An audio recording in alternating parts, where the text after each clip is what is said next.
The Boeing 737 shuddered through moderate turbulence over the North Atlantic, and nobody in first class noticed the woman in 15B. She wore a faded Northwestern hoodie, noise-canceling headphones, and the kind of exhaustion that comes from crossing too many time zones in too few days. Her tray table was down, a half-finished ginger ale sweating onto a napkin. The flight attendant had stopped asking if she needed anything 3 hours ago. In row 3A, Lieutenant Commander Marcus Webb scrolled through mission briefs on an encrypted tablet, his jaw tight. The four men scattered through the cabin wore civilian clothes, but carried themselves like coiled springs. They were flying commercial because sometimes that's what JSOC does when they need bodies somewhere fast and quiet. Webb's team had been pulled from a training rotation in Germany for something in the North Sea. Details were thin, classification was thick, and none of them were happy about the commercial flight. The pilot's voice crackled over the intercom, apologizing for the rough air, estimating another 90 minutes to Heathrow. Webb barely listened. His mind was already in the briefing room at RAF Lakenheath, already running scenarios. Across the aisle, Petty Officer Deshaun Garrett caught his eye and tapped his watch. Webb nodded. They'd make their connection. Then the plane dropped. Not turbulence, not air pocket. A sickening, gut-lifting plunge that sent carry-ons crashing from overhead bins and turned the cabin into a chorus of screams. Oxygen masks deployed with mechanical gasps. The aircraft yawed hard left, then overcorrected right. Webb's tablet hit the floor. His hand shot to the armrest, knuckles white, every instinct screaming wrong, wrong, wrong. The intercom stayed silent. 30 seconds of chaos. A minute. The plane leveled out, but the engines sounded different, one of them too quiet, the other whining with strain. Webb unbuckled and moved toward the cockpit, muscle memory overriding protocol. Garrett was already behind him. 2 rows back, Staff Sergeant Nicole Voss stood in the aisle, scanning the cabin with the cold efficiency of someone trained to assess casualties. The cockpit door was locked. Webb pounded twice. "This is U.S. military, open the door." "Nothing." He pounded again, harder. Behind him, passengers were crying, praying, filming on their phones. The plane was descending, not crashing but definitely going down, and whoever was flying it wasn't talking. Then a voice came from 15B, calm, quiet, the kind of voice that doesn't ask for attention because it doesn't need to. "You're wasting time, Commander. That door's reinforced. You won't get through it." Webb turned. The woman in the hoodie had removed her headphones. She was looking at him with eyes that had seen too much sky. "Then what do you suggest?" Webb's voice was acid. She stood, rolling her shoulders like she was waking from a nap she hadn't wanted interrupted. "I suggest you sit down and let me handle this." The woman moved past Webb with the confidence of someone who had walked that particular aisle before, though not in this context, not as a passenger. Her gait was measured, economical, the kind of movement pattern that comes from thousands of hours in confined spaces where every inch matters. She reached the cockpit door and pressed her palm flat against it, head tilted, listening to something the rest of them couldn't hear. "Hydraulic failure," she said, not turning around. "Probably number 2 system. The yaw damper's compromised and they've lost primary flight controls on the right side. They're flying her on manual reversion with asymmetric thrust." Webb exchanged glances with Garrett. "And you know this how?" "Same way you know which end of a rifle to point at bad guys." She rapped on the door with 2 knuckles, a specific pattern. Knock code, old school, but it works when the intercom's dead. The door didn't open, but something changed in the quality of silence from the other side. She knocked again, a different sequence, then waited. Seconds crawled. The plane shuddered, dropping another 100 feet, and someone in coach screamed. The door cracked open 2 inches. A pilot's face appeared, young, male, slick with sweat and fear. His eyes went to the woman first, not Webb, not the obvious military presence. "We need help," the pilot said. His voice cracked on the second word. Captain's unconscious. I'm First Officer Morrison. I've got maybe 600 hours and none of it on emergency single-engine approach in weather like this." The woman nodded once. "Morrison, you did good keeping her stable. Now step aside." "Ma'am, I can't just—" "You've got 247 people depending on you making the right call in the next 5 seconds." Her voice hadn't risen, but something in it made Morrison's spine straighten. "I'm rated on this aircraft. I've landed worse. Step aside." Morrison hesitated, then opened the door fully. The woman slipped through. Webb moved to follow, but she turned, one hand up. "Commander, I need you to do 3 things. 1. Get a doctor to check the captain, looks like cardiac event. 2. Brief the senior flight attendant on brace positions for water landing just in case. 3. Sit down and trust me." "I don't know you," Webb said. "No," she agreed, "but in about 30 seconds you're going to wish you did." The door closed. Webb stood there, feeling something he hadn't felt since Helmand Province, completely out of his depth and forced to trust a stranger with his life. Behind him, Voss was already moving toward the cockpit with a first aid kit, calling for medical personnel. Garrett stood at Webb's shoulder. "Boss, who the hell is that?" Webb didn't answer because he didn't know. Through the cockpit door, muffled but clear, he heard the woman's voice running through a checklist with Morrison, calm as someone ordering coffee. The plane's descent steadied. The engine noise evened out, not fixed but managed. In his pocket, Webb's encrypted phone buzzed. A message from the operations center, probably about their connection. He ignored it. The plane banked left, shallow and controlled, beginning what felt like a standard approach pattern. Around him, passengers were starting to breathe again, to believe they might live. He pulled up the passenger manifest on his tablet. Scrolling through 15B, the name hit him like a rifle butt to the chest. Orchestral CAPT Ret. Garrett saw his expression. "What?" Webb just showed him the screen. Garrett's eyes went wide. "No fucking way." "Yeah." They both looked at the closed cockpit door with new understanding, with something approaching awe. Inside that cockpit, Captain Raina Kestrel was doing what she'd done for 15 years before the Air Force decided she was too old, too expensive, too much of a PR problem after the inquiry.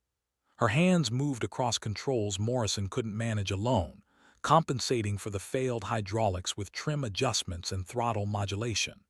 The North Sea was gray and angry below them, but Heathrow was vectoring them in on priority, clearing the airspace. "Flaps 5, she said. Morrison complied, his panic receding in the presence of competence. "Are we going to make it?" "We're going to make it look easy," Kestrel said, "which it isn't, but they don't need to know that." The altimeter unwound. 3,000 feet. 2,000. The runway appeared through broken clouds, a strip of salvation.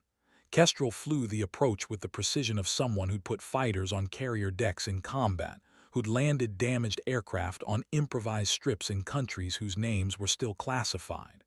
A 737 with hydraulic failure was a problem, but it wasn't the worst problem she'd ever solved at 30,000 feet. "Gear down." The landing gear deployed with a thunk that resonated through the airframe. 3 green lights. Morrison exhaled like he'd been holding his breath for hours. Maybe he had. "Final checklist," Kestrel said, and they ran it together, pilot and co-pilot, veteran and rookie, the way it's supposed to work when the sky stops being friendly. The runway rose to meet them. Kestrel pulled power, flared, and kissed the 737 onto British concrete with the kind of landing that makes passengers applaud. The emergency vehicles paced them down the taxiway, lights flashing, unnecessary now but required by protocol. She brought the plane to a full stop at the gate and set the parking brake. Morrison was crying, silently, professionally, but crying. "You're going to be a good pilot," Kestrel told him. "Remember this feeling. Remember what you did right." "I froze," Morrison said. "You opened the door, that was right." She stood, stretched her back, and opened the cockpit door. Webb was waiting with his entire team, all of them standing at something that wasn't quite attention but was definitely respect. The senior flight attendant was behind them, and behind her a plane full of people who didn't understand how close they'd come. Webb met her eyes. "Captain Kestrel." "Just Kestrel now," she said. "The captain part's retired." "That landing wasn't." She shrugged, reaching up to grab her bag from the overhead bin. "Muscle memory. You never really lose it." "We need to talk," Webb said. "No, Commander. You need to debrief and catch your connection to whatever black operation you're running out of Lakenheath. I need to find my hotel and sleep for 12 hours. How did you? You've got JSOC written all over you. It's the haircut." She moved past him into the aisle. "Besides, I'm retired. I don't do that work anymore." Garrett stepped in front of her. Big guy, special warfare insignia barely visible under his collar. "Ma'am, with respect, we just watched you save 250 lives like it was a Tuesday afternoon. We'd really like to know." "Know what? Who I am?" Kestrel's smile didn't reach her eyes. "Check your classified databases, petty officer. I'm sure there's a file." There was. Webb had already requested it, watching it download in real time on his tablet. What he saw made his blood run cold and hot simultaneously. 16 years of service. FA-18 combat pilot. 312 carrier landings. 79 combat missions. 3 distinguished flying crosses. An incident in the Gulf that was so heavily redacted he could only read every 5th word. Medical retirement. Honorable discharge. A note about counseling and fitness for duty that smelled like bureaucratic ass-covering. And a call sign that made sense now, made terrible perfect sense. "Widow," Webb said quietly. Kestrel stopped. The entire cabin seemed to stop with her. She turned slowly, and her eyes were older than her face, older than her service record, older than anyone's eyes should be. "That's a name I haven't heard in a long time, Commander." "Why widow?" The smile that crossed her face was sharp enough to cut. "Because everyone I flew with came home. Everyone except the enemies I put in the ground. The name stuck, not because of what I lost, but because of what they did." She pushed past Garrett and walked down the aisle. Webb watched her go, his mind racing. The mission brief could wait. His connection could wait. In 17 years of special operations, he'd learned to recognize the rare asset when he saw one, the person who could change the calculus of an impossible situation. He caught up with her at the boarding door. "The operation we're running needs someone with your skill set." "My skill set is retired." A Norwegian research vessel went dark 72 hours ago in the North Sea.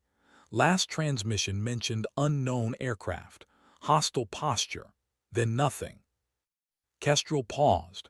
Webb saw something flicker across her face, not fear, not excitement, but recognition. The look of someone who'd heard this story before and knew how it ended. "The North Sea is big," she said, "and I'm sure Norway has a perfectly good air force." "They do, and the Brits, and us.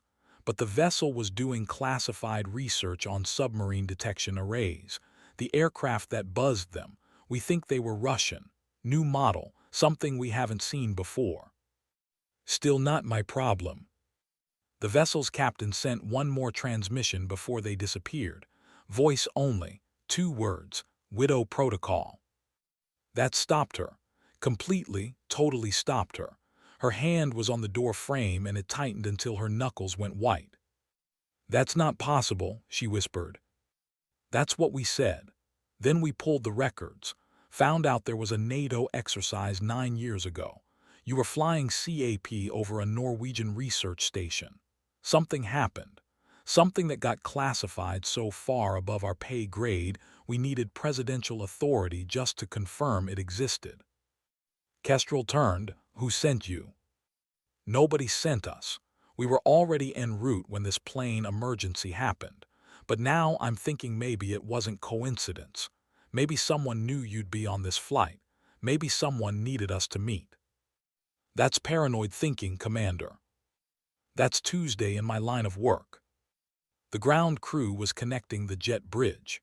Passengers behind them were gathering bags, checking phones, returning to the normal world where planes land safely and nobody remembers the woman who made it possible. Kestrel looked out the window at the gray British afternoon, at the military transport visible on a distant taxiway. The widow protocol wasn't a protocol, she said finally. It was a person, a Russian pilot, Su-35, best I ever flew against. He had a widow's insignia on his helmet. We danced over the Norwegian Sea for 40 minutes before I finally outmaneuvered him and got tone. But I didn't fire. He waggled his wings and broke off. Professional courtesy between professionals. Why? Because we both knew that engagement wasn't about winning. It was about testing, learning. He wanted to see what NATO would do, how we'd respond. I showed him. He showed me. Neither of us needed to die for that lesson. Webb absorbed this, and if he's back, then someone didn't learn the lesson. Kestrel picked up her bag. I'm going to my hotel, Commander. I'm going to shower and sleep and try to forget I ever wore a flight suit. In the morning, I'll fly back to Boston and resume my very boring life as a consultant for an aerospace firm, where the most dangerous thing I do is PowerPoint presentations. She walked onto the jet bridge. Webb let her go 10 steps before calling out. Captain, if you change your mind, we'll be at Lakenheath. Hangar 7. The coffee's terrible, but the mission's interesting. Kestrel didn't turn around, but she also didn't say no. Webb rejoined his team as passengers flowed around them. Voss was on her phone, coordinating ground transport. Garrett looked like he'd seen a ghost, which maybe they all had. The ghost of a pilot who'd been too good, too uncompromising, too female for a military that wanted excellence but only in acceptable packages. We're not seriously recruiting a retired civilian for a classified operation, Voss said.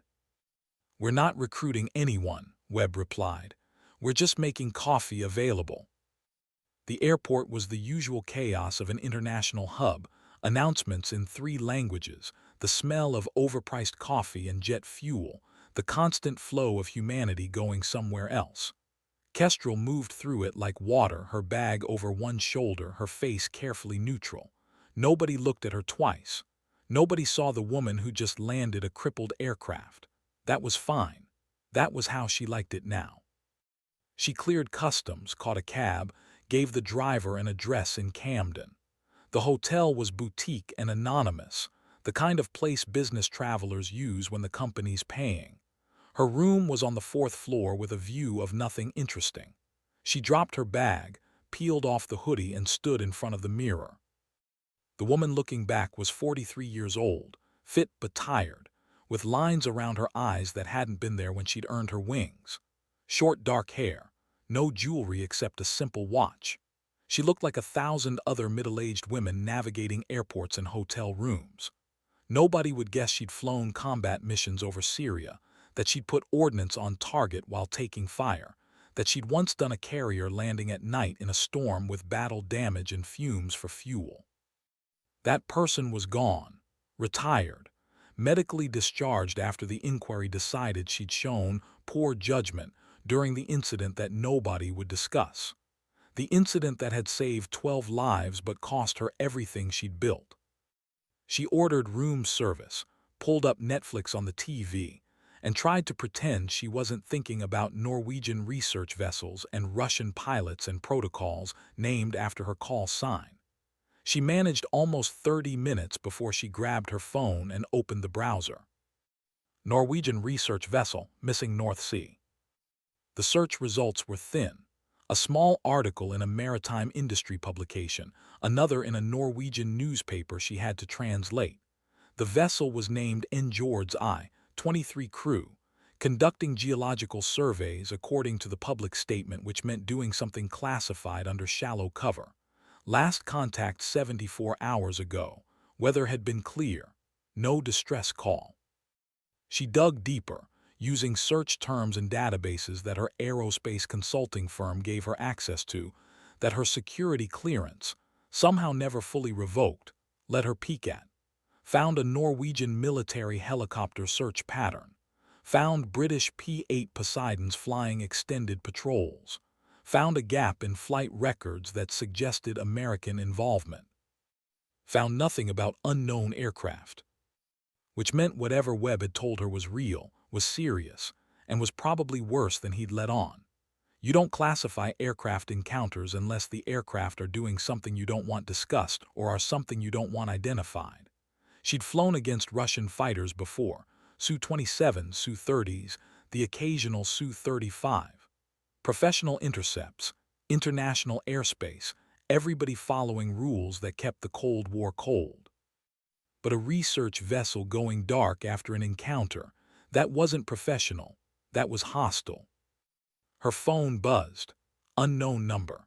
She almost didn't answer, then realized very few people had this number and all of them were worth listening to. Kestrel.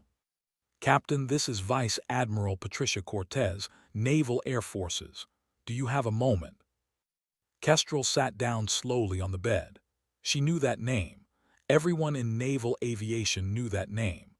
Cortez had been a Tomcat pilot in the 90s, had flown in the first Gulf War, had risen through the ranks on merit and sheer force of will. They'd met once briefly at a symposium 3 years before Kestrel's retirement. Admiral, I'm surprised you have my number. I've had your number for 9 years, Captain, ever since the Norwegian Sea incident. I read the real after-action report, not the sanitized version that went into your file. Then you know why I'm retired. I know why they retired you. I don't agree with it. Cortez's voice was crisp, matter of fact. I'm calling because a SEAL team commander named Marcus Webb is going to try to recruit you for an operation, and I wanted you to hear from someone in your chain, former chain, that it's legitimate. I'm not in anyone's chain anymore, Admiral. No, you're not. But you're still one of the best combat pilots I've ever seen, and right now we have a situation that needs someone with your specific experience. Webb will brief you on details if you accept. I'm calling to tell you that acceptance comes with my full endorsement and a promise that what happened before won't happen again. Kestrel laughed, bitter and short. You can't promise that. No, I can't. But I can promise that if you fly for us on this operation, you'll fly with full authority, full support, and none of the bureaucratic bullshit that ended your career. This is a dark operation, Captain, the kind that doesn't go in files, the kind where results matter and politics don't. And if I say no, then you say no. Nobody's going to force you, but I'm asking you to consider it because you know the terrain, you know the players, and you know what's at stake when Russian aircraft start playing games near NATO research vessels. We can't afford another incident. We can't afford not to respond. And we can't afford to send anyone less capable than you. The line was silent for a moment.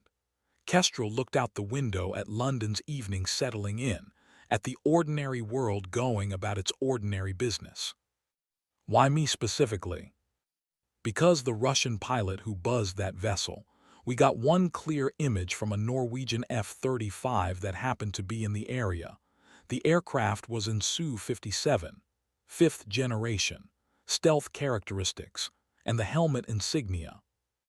Cortez didn't need to finish. Kestrel closed her eyes and saw it, a widow's veil painted on a helmet, elegant and menacing, the signature of a pilot who'd survived when others hadn't. He's back, Kestrel said. He never left. We just lost track of him for a few years.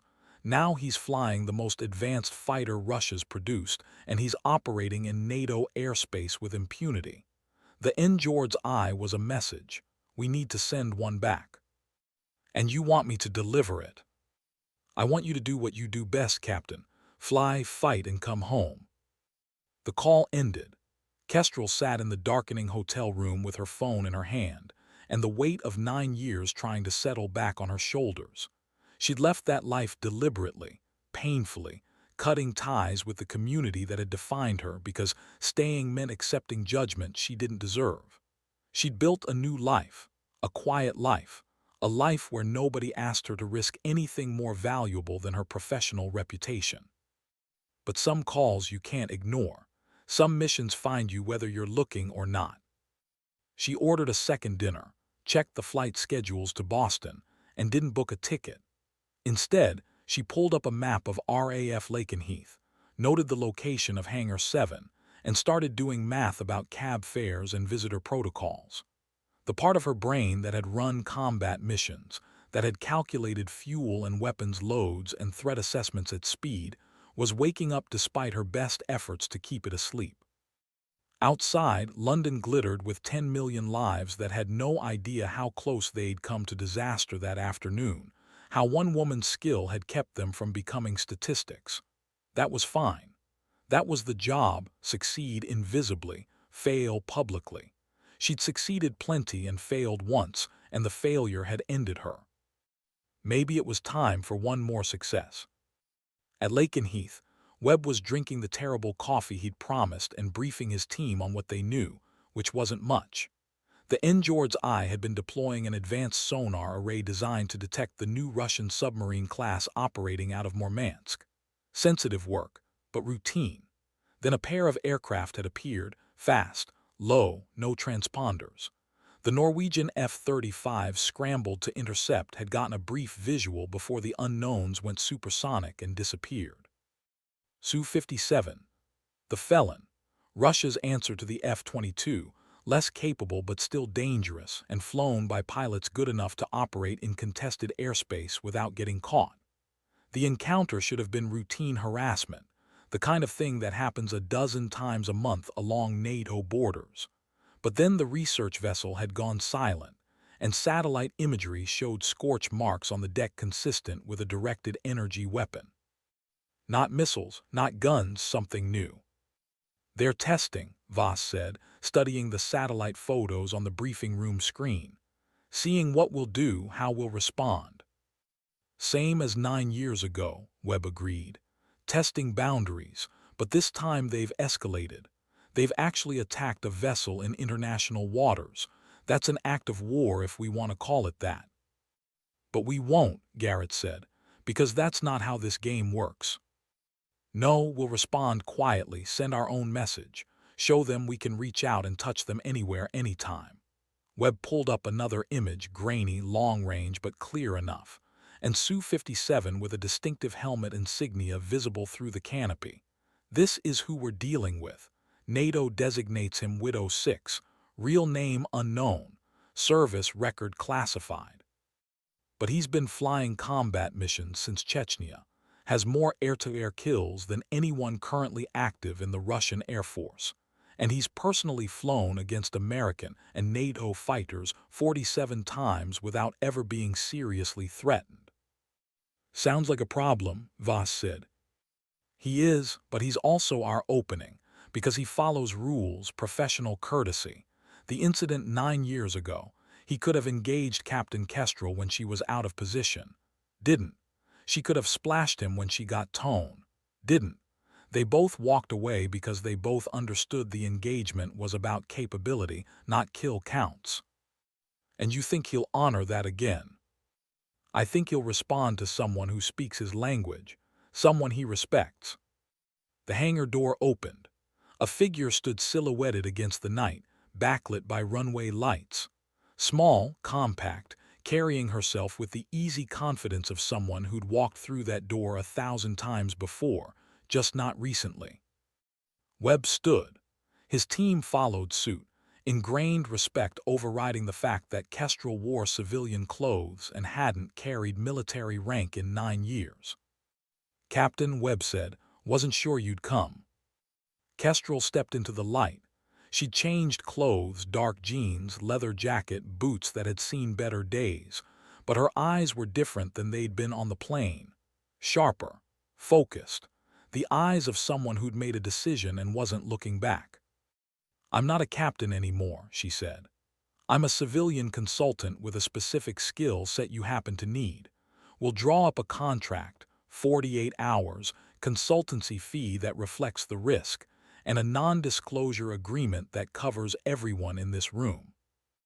That's not how military operations work. Then I walk, because I'm not putting on a uniform again just to have some board decide I showed poor judgment when I succeed. She moved past him to the briefing table, studying the satellite images with practiced eyes. But I'll fly your mission if the terms are acceptable and the objective is clear.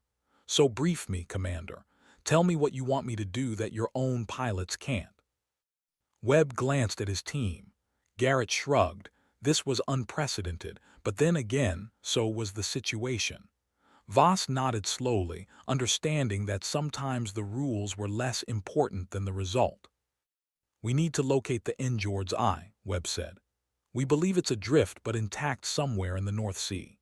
Norwegian and British search patterns have turned up nothing, which suggests active concealment, either by the Russians or by the crew themselves if they're trying to hide from hostile forces. We need air reconnaissance, low and fast, in contested airspace with probable Russian air presence. You have F-35s for that.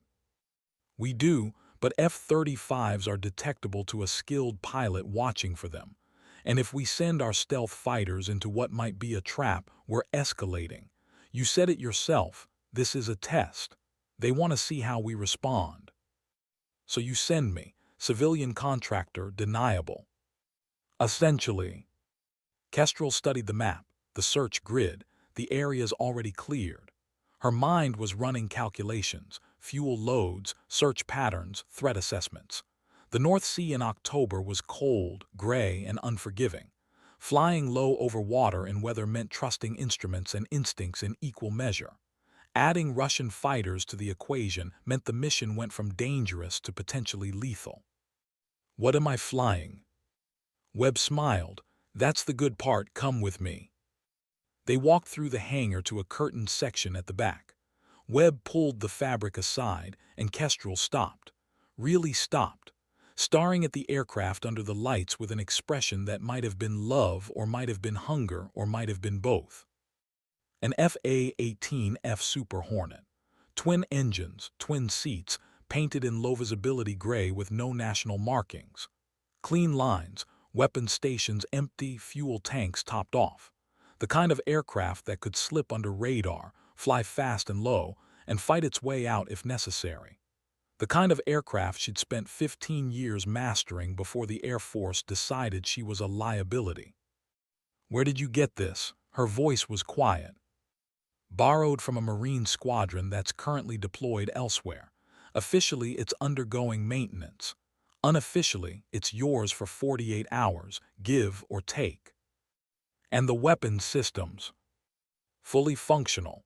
AIM-120s and AIM-9s if you need them. Which you shouldn't because this is reconnaissance, not combat. Commander, if I'm flying into airspace where Widow 6 is operating, I'm going armed and I'm going to shoot if he gives me cause. Webb nodded.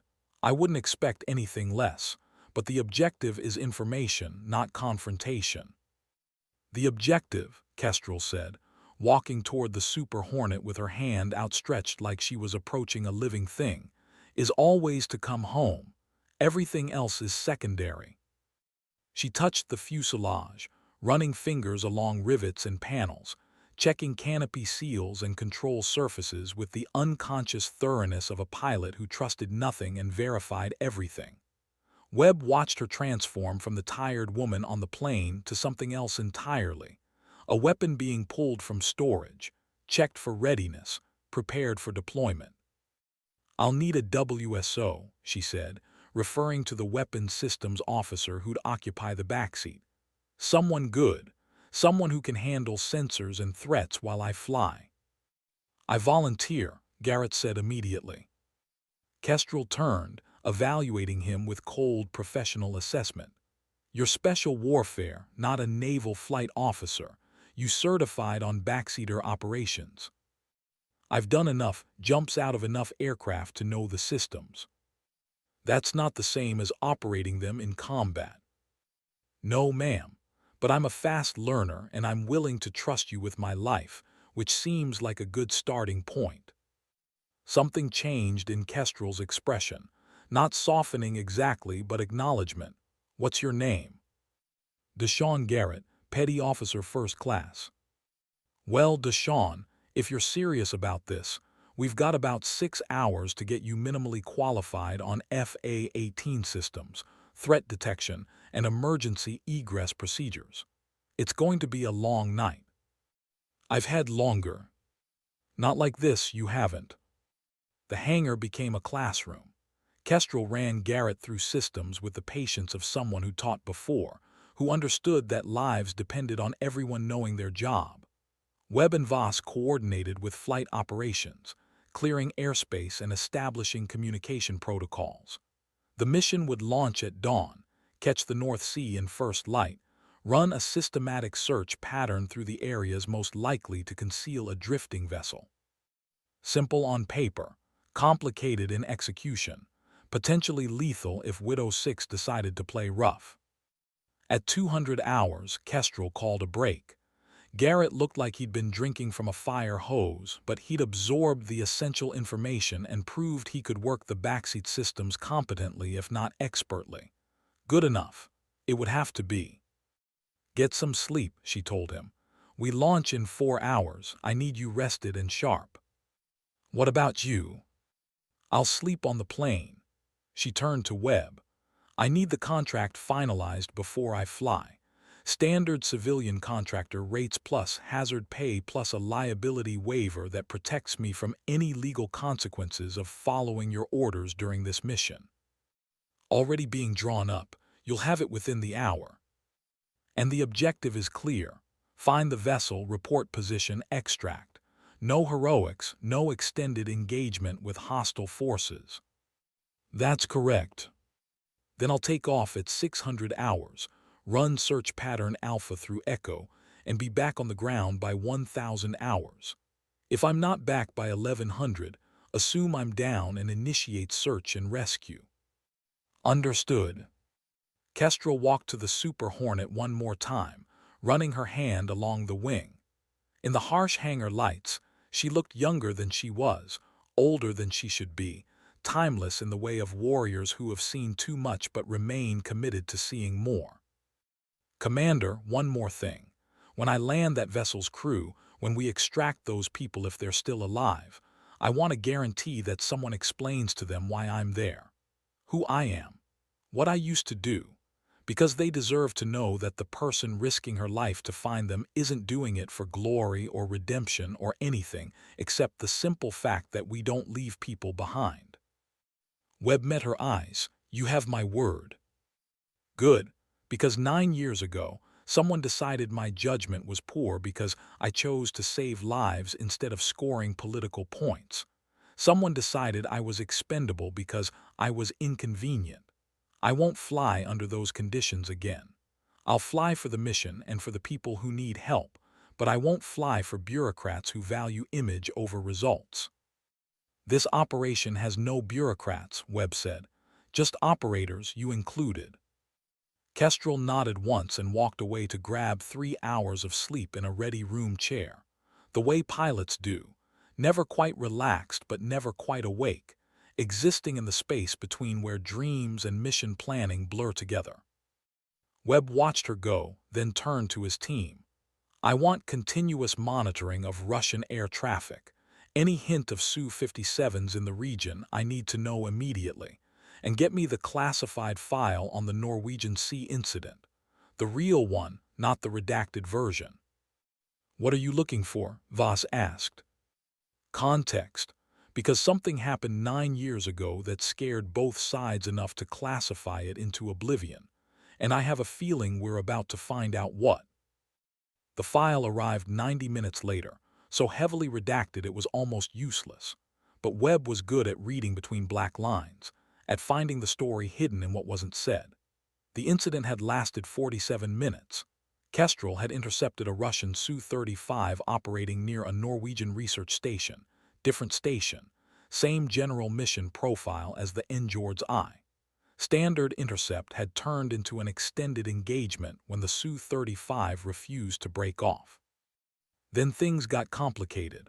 The Su-35 had made a run at the research station itself, not weapons hot but close enough to be threatening. Kestrel had gotten between them, forcing the Russian to choose, break off or engage.